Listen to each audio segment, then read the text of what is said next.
Praise the Lord. கர்த்தருக்கு மகிமை உண்டாவதாக. இந்த காலை நேரத்திலே கர்த்தருடைய வார்த்தை மூலமாய் உங்கள் யாவரையும் சந்திப்பதிலே நான் மிகுந்த மகிழ்ச்சி அடைகிறேன்.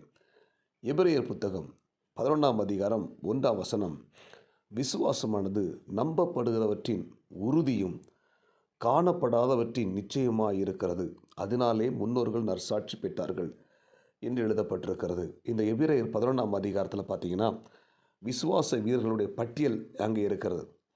அங்கே எபிரெயர் நிருபர் அந்த விசுவாசத்தை குறித்து, அந்த விசுவாச வீரர்கள் எப்படி தேவன் கொடுத்த காரியத்தை விசுவாசித்தார் என்று எழுதி வைத்திருக்கிறார். அதில் பார்த்தீங்கன்னா முதலாவது 4ஆம் வசனம், விசுவாசத்தினாலே ஆபேல் காயினுடைய பலியிலும் மேன்மையான பலியை தேவனுக்கு செலுத்தினான், அதனாலே அவன் நீதிமான் என்று சாட்சி பெற்றான். அவனுடைய காணிக்கைகளை குறித்து தேவன் சாட்சி கொடுத்தார். அவன் மரித்தும் இன்றும் பேசுகிறான் என்று எழுதப்பட்டிருக்கிறது. இந்த குறிப்பிட்ட வேத பகுதியை நாம் வாசிக்கும்போது ஆதியாகமத்தின் புத்தகம் 4ஆம் அதிகாரம் 4ஆம் வசனத்தில் அங்கே இருக்கிறது, காயினுடைய பலியை விட மேன்மையான பலியை ஆபேல் கர்த்தருக்கு செலுத்தினான். 2 பேரும் காணிக்கை கொண்டு போகிறாங்க.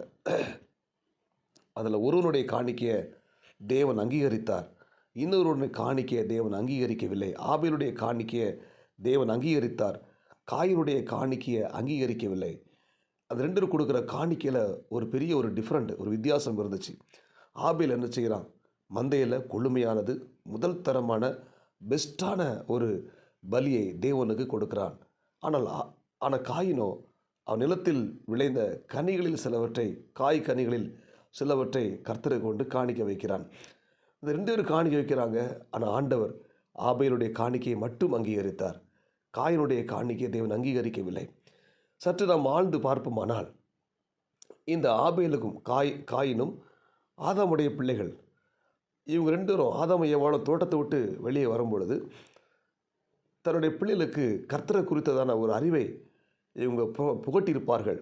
நாங்கள் இவ்வளோ பாவம் செஞ்சோம், தவறு செஞ்சோம், அதனால் எங்களை ஆண்டவர் தோட்டத்தை விட்டு துரத்திட்டாரு, அவருடைய வார்த்தையை நாங்கள் கீழ்ப்படியலை, நாங்கள் நிர்வாணியாக இருந்தோம், பிறக்கும்போது நாங்கள் நிர்வாணியாக இருந்தோம், அதுக்கப்புறம் நாங்கள் பாவம் செஞ்ச உடனே எங்களுக்கு ஆண்டவர் நல்ல ஒரு தோல் உடையை தயாரித்து கொடுத்தாரு அப்படின்னு சொல்லியிருப்பாங்க. இதை புரிந்து கொண்ட ஆபேல் தேவனுக்கு பிரியமான அந்த பணியை செய்தான். தன்னுடைய தகப்பனாருடைய தாயாருடைய நிர்வாணத்தை மூடின பயன்படுத்தப்பட்ட அந்த ஆட்டை மேய்ப்பதற்கு தன்னை ஒப்பு கொடுத்தான். காயின் நிலம் சபிக்கப்பட்ட, ஆண்டவர் நிலத்தை சபித்தார். ஆதாமும் ஏவாளும் பாவம் செய்த பொழுது தேவன் நிலத்தை சபித்தார். அந்த நிலத்தில் முட்களும் குறுக்குகளும் முளைக்கும் என்று சொல்லி ஆண்டவர் சபித்தார். அந்த சபிக்கப்பட்ட நிலத்தில் இந்த காயின் வேலை செய்தான். ஒருவன் தேவனால் தெரிந்து கொள்ளப்பட்ட அந்த ஆட்டை மேய்ப்பதற்கான பணியை இவன் தெரிந்து கொண்டான். இன்னொருவன் தேவன் சபித்த நிலத்தில் வேலை செய்கிறான். இப்போ 2 பேரும் அவங்களுடைய விளைச்சலை கொண்டு வருகிறார்கள். ஒருவன் தேவன் பயன்படுத்தின, நிர்வாணத்தை மூட பயன்படுத்தின ஆட்டை மேய்த்து அதில் பெஸ்ட்டான சிறப்பான ஒரு பலியை கர்த்தரை கொண்டு வைக்கிறான். ஆனால் சபிக்கப்பட்ட நிலத்தில் வேலை செய்த அந்த காயின் என்ன செய்கிறான், நிலத்தின் காய் கனிவில் சிலவற்றை அங்கே கொண்டு வைக்கிறான்.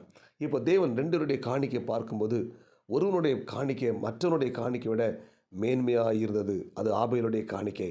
இந்த காணிக்கையை தேவன் ஏற்றுக்கொண்டு அவனை ஆசீர்வதித்தார்.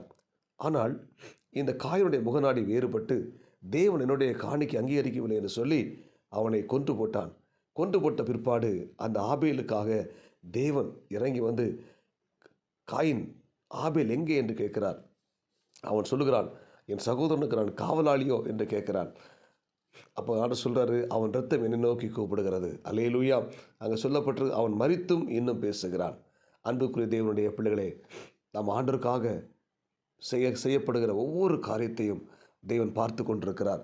இந்த ஆபேலை போல நாம் என்ன செய்யணும், ஆண்டவருக்கு நம்ம செய்ய வேண்டிய காரியங்கள், கொடுக்க வேண்டிய காரியத்தை நம்ம என்ன செய்யணும், சிறப்பாக மேன்மையாக நம்ம கொடுக்கும்போது தேவன் நம்மை ஆஸ்வதிப்பார். ஏதோ அப்படி சொல்லி காணிக்கை கொடுக்காம ஆண்டவருக்கு நம்ம என்ன செய்யணும், அவர் நம்மை அங்கீகரிக்க வேண்டும், நம்முடைய காணிக்கைகளை அங்கீகரிக்க வேண்டும், அங்கீகரித்து நம்மை ஆஸ்வதிக்க வேண்டும், நம்முடைய காணிக்கையை குறித்து தேவனே சாட்சி கொடுக்க வேண்டும். அல்லேலூயா. இயேசு கிறிஸ்து தேவனுடைய ஆலயத்தில் உபதேசம் பண்ணி கொண்டிருக்கும் பொழுது அந்த காணிக்கை பற்றி அந்த அருகே அவர் நிற்கிறார். அந்த காணிக்கை வேளையில் எல்லாரும் கொண்டு காணிக்கை போடுறாங்க.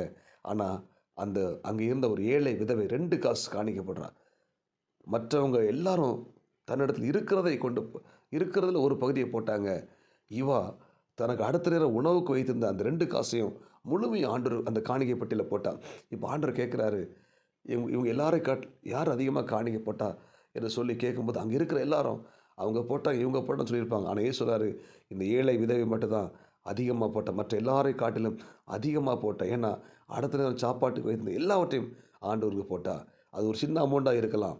மற்றவங்க போட்ட ஒரு பெரிய அமௌண்ட்டாக இருக்கலாம். ஆனால் தேவன் அங்கீகரிக்கிற விஷயம் என்னன்னா, காணிக்கை போடுறவங்கள மட்டும் ஆண்டவர் பார்க்குறார். எப்படி பார்க்குறாருன்னா, காணிக்கையும் பார்க்குறார், அவங்க இருதயத்தையும் பார்க்கிறார். நம்ம எப்படி ஆண்டவருக்கு கொடுக்கிறோம், எப்படிப்பட்ட இருதயத்தோடு ஆண்டவருக்கு கொடுக்கிறோம் என்பதை அவர் பார்த்து கொண்டிருக்கிறார். எனவே நாம் தேவனுடைய பிள்ளைகளே, நாம் ஒவ்வொருத்தரும் கர்த்தருக்கு என்று சொல்லி கொடுக்கும்போது, நம்முடைய இருதயத்தின் ஆழத்திலிருந்து நாம் கொடுப்போம். நமக்கு நிறைய நெருக்கங்கள் இருக்கும், நிறைய கஷ்டங்கள் இருக்கும், நிறைய பிரச்சனை இருக்கும். ஆனால் நம்ம ஆண்டவருக்கு கொடுப்பதை நாம் நிறுத்திவிடக்கூடாது. அல்லேலூயா! இன்னும் என்ன செய்கிறாங்கன்னா, அநேகர் சில கஷ்டங்கள் வரும்போது, சில நெருக்கங்கள் வரும்போது ஆண்டவருக்கு கொடுப்பதை நிறுத்தி விடுகிறார்கள். அப்போது அதை நாம் கவனமாக வைத்துக் கொள்ள வேண்டும். அப்படி நாம் செய்வோமானால் தேவன் நமக்கு கொடுக்க வேண்டியதை நிறுத்தி விடுவார்.